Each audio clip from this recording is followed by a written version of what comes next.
ನಮಸ್ಕಾರ. ಸುಹಾಸಿನಿ ಕಾರ್ಯಕ್ರಮಕ್ಕೆ ವೀಕ್ಷಕರೆಲ್ಲರಿಗೂ ಕೂಡ ಆತ್ಮೀಯವಾದಂತಹ ಸ್ವಾಗತ. ಇದು ಹೆಂಗಳೆಯರ ಅಚ್ಚುಮೆಚ್ಚಿನ ಕಾರ್ಯಕ್ರಮ. ಇವತ್ತಿನ ಸುಹಾಸಿನಿಯಲ್ಲಿ ನ್ಯಾಚುರೋಪತಿಯ ಬಗ್ಗೆ ಸಾಕಷ್ಟು ಮಾಹಿತಿಗಳು ನಿಮಗೆ ಸಿಗುತ್ತೆ. ಇತ್ತೀಚಿನ ದಿನಗಳಲ್ಲಿ ಈ ನ್ಯಾಚುರೋಪತಿ ಅನ್ನೋದು ಒಂದು ಮಹತ್ವದ ಸ್ಥಾನವನ್ನೇ ಪಡೆದಿದೆ.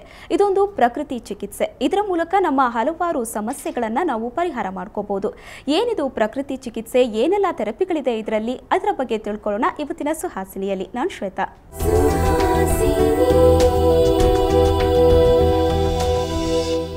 ಇವತ್ತಿನ ಸುಹಾಸಿನಿಯಲ್ಲಿ ನಮ್ಮ ಜೊತೆ ಇದ್ದಾರೆ STM ಕಾಲೇಜ್ ಆಫ್ ನ್ಯಾಚುರೋಪತಿಯ ಪ್ರಾಂಶುಪಾಲರು ಮತ್ತು ಆಸ್ಪತ್ರೆಯ ಮುಖ್ಯ ವೈದ್ಯಾಧಿಕಾರಿಗಳು ಆದಂತಹ ಡಾಕ್ಟರ್ ಪ್ರಶಾಂತ್ ಅವರು.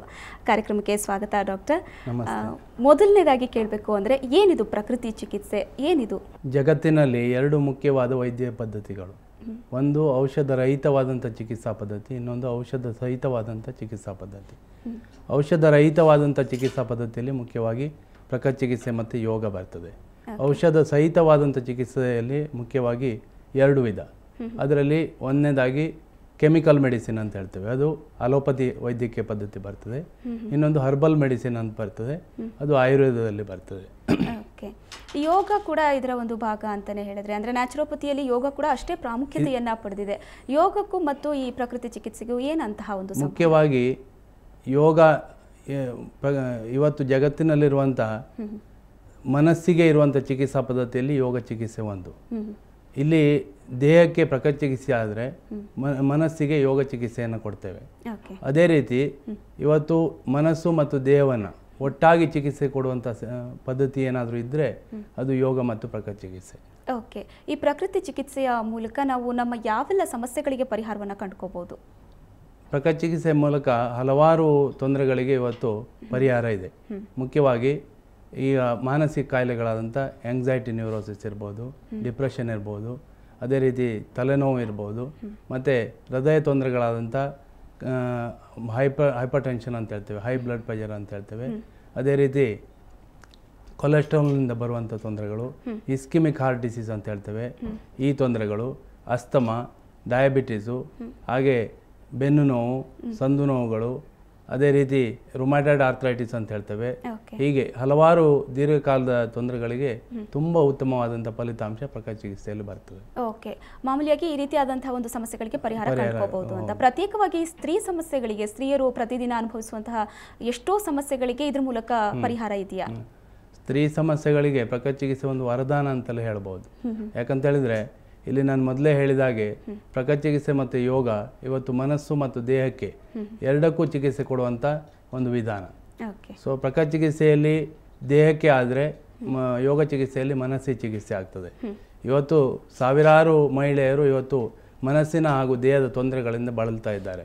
ಮುಖ್ಯವಾಗಿ ಹೇಳಬೇಕಂತ ಹೇಳಿದ್ರೆ ಮುಟ್ಟಿನ ತೊಂದರೆಗಳು, ಮುಟ್ಟು ನಿಲ್ಲುವ ತೊಂದರೆಗಳು, ಅದೇ ರೀತಿ ಬೆನ್ನು ನೋವು, ಮೈಗ್ರೇನ್ ಹೆಡ್ಏಕ್ ಅಂತ ಹೇಳ್ತೇವೆ ಇದು, ಹಾಗೆ ಎಸಿಡಿಟಿ ಅಂತ ಗ್ಯಾಸ್ಟ್ರಿಕ್ ತೊಂದರೆಗಳು, ಬೇರೆ ಬೇರೆ ಚರ್ಮ ಕಾಯಿಲೆಗಳು, ಇಂಥ ತೊಂದರೆಗಳಿಂದ ಮಹಿಳೆಯರು ಬಳಲ್ತಾ ಇದ್ದಾರೆ.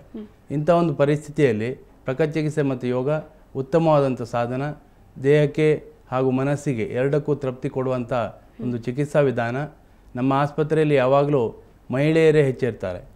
70% ಮಹಿಳೆಯರು ಬಂದು ಚಿಕಿತ್ಸೆಯನ್ನು ತಗೊಳ್ತಾ ಇರ್ತಾರೆ. ಸೊ ಇದರಲ್ಲಿ ಇನ್ನೊಂದು ಅಂತ ಹೇಳಿದರೆ ಮಹಿಳೆಯರಿಗೆ ಇವತ್ತು ಔಟ್ಲೆಟ್ ಇಲ್ಲ. ಅವರಿಗೆ ಯಾವಾಗಲೂ ಮನೆ ಕೆಲಸ ಮಾಡ್ಕೊಳ್ಳುವಂಥದ್ದು ಅಥವಾ ಮನೆಯ ತೊಂದರೆಗಳನ್ನು ನಿವಾರಿಸ್ಕೊಳ್ಳುವಂಥದ್ದು, ಮಕ್ಕಳನ್ನು ಬೆಳೆಸುವಂಥದ್ದು, ಇದೇ ಒಂದು ನಿಟ್ಟಿನಲ್ಲಿ ಅವರ ಕಾನ್ಸಂಟ್ರೇಷನ್ ಇರ್ತದೆ. ಅಂಥ ಒಂದು ಪರಿಸ್ಥಿತಿಯಲ್ಲಿ ಅವರಿಗೆ ಯಾವುದೇ ತಮಗೆ ಬಂದಂಥ ತೊಂದರೆಗಳನ್ನು, ತಮಗೆ ಬಂದಂಥ ಮಾನಸಿಕ ಅಥವಾ ದೈಹಿಕವಾದಂಥ ತೊಂದರೆಗಳನ್ನು ನಿವಾರಿಸ್ಕೊಳ್ಳಿಕ್ಕೆ ಅಥವಾ ಬೇರೆಯವ್ರ ಹತ್ರ ಹೇಳ್ಕೊಳ್ಳಿಕ್ಕೆ ಒಂದು ಪರಿಹಾರ ಇಲ್ಲ, ಒಂದು ದಾರಿ ಇಲ್ಲ. ಸೊ ಆ ಕಾರಣದಿಂದ ಪ್ರಕೃತಿ ಚಿಕಿತ್ಸೆ ಮತ್ತು ಯೋಗ ಇವತ್ತು ತುಂಬ ಸಹಾಯಕಾರಿ ಆಗ್ತದೆ. ಯಾಕಂತ ಹೇಳಿದ್ರೆ ಯಾವುದೇ ಇಂಥ ನಾನು ಮೊದಲೇ ತಿಳಿಸಿದ ತೊಂದರೆಗಳಿಗೆ ತುಂಬ ಸಹಾಯಕಾರಿ ಆಗ್ತದೆ. ಓಕೆ, ನೀವೀಗ ಹೇಳಿದ್ರಿ ಸ್ತ್ರೀಯರು ಸಾಮಾನ್ಯವಾಗಿ ಇಂತಹ ಸಮಸ್ಯೆಗಳನ್ನು, ಮುಟ್ಟಿನ ಸಮಸ್ಯೆ ಆಗಿರ್ಬೋದು, ಬ್ಯಾಕ್ ಪೇನ್ ಅಥವಾ ಗ್ಯಾಸ್ಟ್ರಿಕ್, ಇಂತಹ ಸಮಸ್ಯೆಗಳನ್ನು ಎದುರಿಸ್ತಾ ಇರ್ತಾರೆ ಅಂತ. ಈ ಸಮಸ್ಯೆಗಳಿಗೆ ಯಾವ ರೀತಿಯಾದಂತಹ ಒಂದು ಚಿಕಿತ್ಸೆನ ಕೊಡ್ತೀರಾ? ಯಾವೆಲ್ಲ ಥೆರಪಿಗಳಿದೆ ಈ ಒಂದು ಪ್ರಕೃತಿ ಚಿಕಿತ್ಸೆ? ಮುಖ್ಯವಾಗಿ ಪ್ರಕೃತಿ ಚಿಕಿತ್ಸೆ ಸಿದ್ಧಾಂತದ ಪ್ರಕಾರ ಇಲ್ಲಿ ಪಂಚಭೂತಗಳಿಂದ ಕೊಡುವಂಥ ಚಿಕಿತ್ಸೆ. ಪ್ರಕೃತಿ ಚಿಕಿತ್ಸಾ ಸಿದ್ಧಾಂತ ಏನು ಹೇಳ್ತದೆ ಅಂತ ಹೇಳಿದ್ರೆ, ಇವತ್ತು ಯಾವುದೇ ಒಂದು ರೋಗ ಬರಲಿಕ್ಕೆ ದೇಹದಲ್ಲಿ ಸೇರಿಕೊಂಡಿರುವಂಥ ಕಶ್ಮಲಗಳೇ ಮುಖ್ಯವಾದಂಥ ಕಾರಣ ಅಂತ. ಕಶ್ಮಲವನ್ನು ಇವತ್ತು ಮಾಡರ್ನ್ ಫಿಸಿಯಾಲಜಿಯಲ್ಲಿ ಹೇಳಿದರು ಫ್ರೀ ರ್ಯಾಡಿಕಲ್ಸ್ ಅಂತ ಹೇಳಿದರು. ಅಂತ ಹೇಳಿದರೆ ಒಂದು ರೀತಿಯ ಒಂದು ಸೆಲ್ಸು, ಒಂದು ರೀತಿಯ ಟಾಕ್ಸಿಸಿಟಿ, ವಿಷ ಪದಾರ್ಥ ದೇಹದಲ್ಲಿ ಸೇರಿಕೊಂಡಿದೆ. ಇದರಿಂದ ಯಾವ ಒಳ್ಳೆಯ ಕೆಲಸಗಳು, ಒಳ್ಳೆಯ ಪರಿಣಾಮಗಳು ದೇಹದ ಮೇಲೆ ಬೀರುವುದಿಲ್ಲ. ಇದರಿಂದ ಕೆಟ್ಟ ಪರಿಣಾಮಗಳೇ ಬೀರ್ತದೆ. ಅಂಥ ಒಂದು ವಿಷ ಪದಾರ್ಥ ದೇಹದಲ್ಲಿ ಸೇರಿಕೊಂಡಿದೆ ಅನ್ನುವಂಥದ್ದು. ಈ ವಿಷ ಪದಾರ್ಥ ಸೇರಿಕೊಳ್ಳಿಕ್ಕೆ ಕಾರಣಗಳು ಬೇರೆ ಬೇರೆ ಇದೆ. ನಮ್ಮ ದೇಹದಲ್ಲಿ 4 ಮುಖ್ಯವಾದಂಥ ವಿಸರ್ಜನಾಂಗಗಳಿದ್ದಾವೆ. ವಿಸರ್ಜನಾಂಗ ಅಂತೇಳಿದರೆ ಯಾವುದೇ ಕಾರಣದಿಂದ ದೇಹದಲ್ಲಿ ಉತ್ಪತ್ತಿಯಾದಂಥ ಈ ಕಶ್ಮಲಗಳನ್ನು ಹೊರಗೆ ಹಾಕಲಿಕ್ಕೆ ದೇಹ ಸೃಷ್ಟಿಯಲ್ಲೇ ಇದು ಇರುವಂಥ ಅಂಗಾಂಗಗಳು. ಅವುಗಳಲ್ಲಿ ಮುಖ್ಯವಾಗಿ ಚರ್ಮ. ನಿಮಗೆ ಗೊತ್ತಿರುವ ಹಾಗೆ ಚರ್ಮ ಅನ್ನುವಂಥದ್ದು ನಮ್ಮ ದೇಹದ ಬೆವರಿನ ಮೂಲಕ ದೇಹದಲ್ಲಿ ಇರುವಂಥ ಕಶ್ಮಲಗಳನ್ನು, ಲಿಕ್ವಿಡ್ ವೇಸ್ಟನ್ನು ಹೊರಗೆ ಹಾಕ್ತಾ ಇರ್ತದೆ. ಇದು ಇಡೀ ದೇಹಕ್ಕೆ ಆವರಿಸ್ಕೊಂಡು ಒಂದು ದೊಡ್ಡ ಎಲಿಮಿನೇಟಿವ್ ಆರ್ಗನ್ ಅಂತ ಹೇಳ್ತೇವೆ, ವಿಸರ್ಜನಾಂಗ.